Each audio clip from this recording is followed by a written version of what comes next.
Hello po. Sa totoo lang ha, nagkakagulo-gulo tayo eh. Dahil sa isang bagay lang eh. Yung tamang proseso ng pag-aresto ng isang tao na nasasadlak sa isang banyagang korte. Ay sa amin nagsasabi na hindi daw banyagang korte yon. Eh, ang tawag mo doon, yung korte nandoon nakalocate doon sa banyagang bansa. But anyway, ang daming opinion. Sobrang ang daming naglitawan ng napakaraming abogado online. Diyos ko day. May mga experts pa dito sa kaliwa, may experts din dito sa kanan. Hindi na po natin alam kung ano po ang pakikinggan natin. Tama po ba ako? Kasi ang gulo-gulo. Ito nangyayari. Siyempre, pag pink ka, ang i-interviewin mong abogado yung against sa green. Tapos pag green ka, ang i-interviewin mong abogado yung against sa pink. So parang ang gulo-gulo na namang sitwasyon, parang hindi na maganda ang mga interpretasyon kasi napakaraming annexes. Talagang dapat talaga yan, naku, nakaka-stress. Nakaka-stress, kakaligo lang. Oh. Naku, nakaka-stress na. Lahat po tayo nai-stress sa sitwasyon po ng ekonomiya ngayon. Sa sitwasyon po nangyayari outside the country, nakaka-stress na. Pati ba naman yan, nakaka-stress na rin. So kung ano po ba naman yan, ay isa lang ang masasabi ko dyan. Ang tangi talagang makakasagot. So I call upon the Supreme Court na sana pagdesisyonan nyo na kung ano ba talaga ang tama, ano ang mali. Well, at least pag kayo lang nagdesisyon, tatahimik na ang lahat eh. Wala na magrereklamo, wala nang kaliwa, wala nang kanan. Yung wisdom po ninyo ang inaantay ng mga tao. Kasi ang dami na pong nagkakagulo, ang dami na pong kanya-kanyang interpretasyon sa batas. Eh baka naman po gusto ninyong pag-isahin na para at least sundin na lang kung anong dapat sundin. Natatahimik na kung sinong dapat umahimik, di ba? Wala nang gulo, wala nang ano. Kayo po ang tagal-tagal eh. Minsan naniniwala na ako na parang mabagal.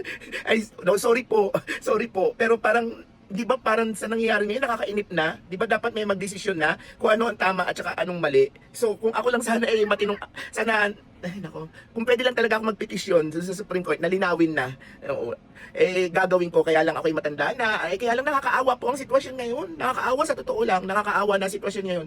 Kasi, kita nyo, napupunta yung atensyon sa mga ganyang bagay. Di ba? Napaka-petty po niyan. Pero, panay na po tayo ng utang ng gobyerno. May utang na naman gagawin ngayon panibago. O, panay na po yung mga nangyayari sa kapaligiran, hindi po nabibigyan ng atensyon. Pagka po nailabas po yung desisyon na yan, yung sa tamang proseso ng pag-aaresto, palagay ko medyo mababawas-bawasan yung mga intindihin natin sa buhay at matutuon ulit yung atensyon natin sa ekonomiya ng bansa. Kita nyo, nagkakaroon na tayo ngayon ng mga down sa Meralco. Ayan, nagwa-warning na naman ng Meralco na magkakaroon na naman tayo ng power interruption. Baka gusto nyo naman po medyo pagdesisyonan nyo na, nagmamakaawa na ako. Ang hirap na ng mundo. Sa totoo lang, ayoko tumanda ng gantong Pilipinas. Diyos ko, dahil matanda na ako ngayon, pero ayoko yung sobrang tumanda na gantong Pilipinas. Sa totoo lang, ayaw na ayaw ko. Although, hindi naman kami yung sobrang taghirap. Nasa middle class kami. Pero mas gusto ko pa rin na pagdating ng araw, yung Pilipinas, malinaw ang lahat. Kasi napaka-vague po ng batas. Oo, may sinasabing ganyan, pero may sinasabing ganito yung kabila. Kaya bigyan nyo na lang po ng isang simple at malinaw na interpretation. Ang hirap kasi sa batas natin, ang daming mga annexes. Sobrang ang daming mga kondisyones. Ay, naiyak tuloy ako. Sobrang ang daming kondisyones to the point na nalilito na po ang mga tao. Kung ang batas po sana talaga natin bawal. Pag sinabing bawal, bawal na. Wala nang bawal dahil A, B, C, D. Dapat ganitong panuntunan B, E, F, G. Ang dami-dami pang sinasabi kaya minsan nagkakalituhan talaga tayo sa interpretasyon ng batas. Sana po mabigyan na to ng tamang atensyon at kaukulang aksyon para matapos na ma-resolve na yan. Kung huhulihin, di hulihin. Kung hindi huhulihin, di wag hulihin. Para yung mga pagkakagulo dyan sa Senado matapos at masimulan na rin yung impeachment trial na yan kasi nandiyan na rin lang naman yan, di tapusin na para manonood na lang po kami, kakain lang po kami ng popcorn. Iintayin pa po ba nating may mamatay? Iintayin po ba nating magkagulo ang mga taong bayan? Dahil lang sa ganyang mga sitwasyon na dapat nare-resolve naman ng agad-agad?